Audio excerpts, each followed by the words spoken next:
AR Islamic studio. السلام علیکم ورحمۃ اللہ وبرکاتہ۔ پچھلی نشست میں ایک سوال کے جواب کی وضاحت کی گئی تھی کہ حلال جانور کی 7 چیزیں حرام ہیں اور اس کی تفصیل ذکر کی گئی تھی۔ تو اس کے متعلق ایک سوال یہ کیا گیا ہے کہ ان حرام چیزوں کو کافروں کو دینا کیسا ہے؟ تو اس کا جواب یہ ہے کہ ان حرام چیزوں کو جو کہ حرام ہیں، خون وغیرہ، ان چیزوں کو کافروں کو دینا درست ہے، ان کو دیا جا سکتا ہے۔ اور دوسرا سوال یہ ہے کہ قربانی کا گوشت کافروں کو دینا کیسا ہے؟ تو اس کا جواب اور اس کی وضاحت یہ ہے کہ قربانی کا گوشت کافروں کو دیا جا سکتا ہے، اور مسلمانوں کو بھی دیا جا سکتا ہے، اور پڑوسی کافر کو بھی دیا جا سکتا ہے۔ لیکن افضل اور بہتر بات یہ ہے کہ اس کے 3 حصے کر لیے جائیں۔ ایک گوشت کا ایک حصہ پڑوسیوں میں دے دیا جائے، اور دوسرا حصہ اپنے رشتہ داروں میں دے دیا جائے، اور تیسرا حصہ خود کے استعمال کے لیے رکھ لیا جائے۔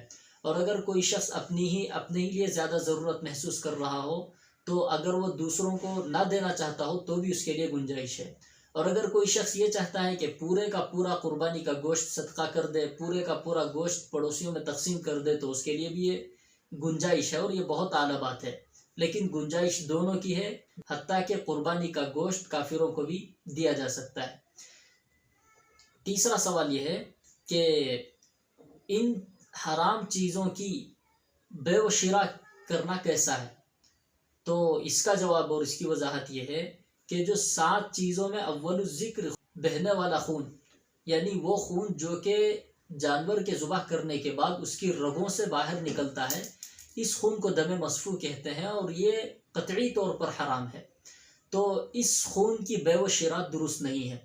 اور بقیہ آخر الذکر 6 چیزیں، یعنی غدود اور مادہ جانور کی شرمگاہ، اور نر جانور کی شرمگاہ، اور مثانہ یعنی جہاں پیشاب جمع ہوتا ہے، اور اسی طرح پتا جہاں کڑوا پانی جمع ہوتا ہے، اور اسی طرح خصیتین۔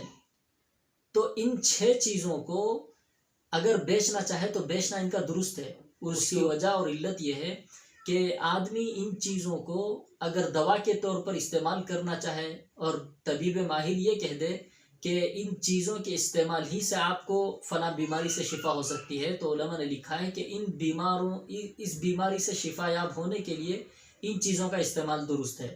تو جب ان چیزوں کا استعمال درست ہے تو ان چیزوں کا دواعن فروخت کرنا بھی درست ہوگا۔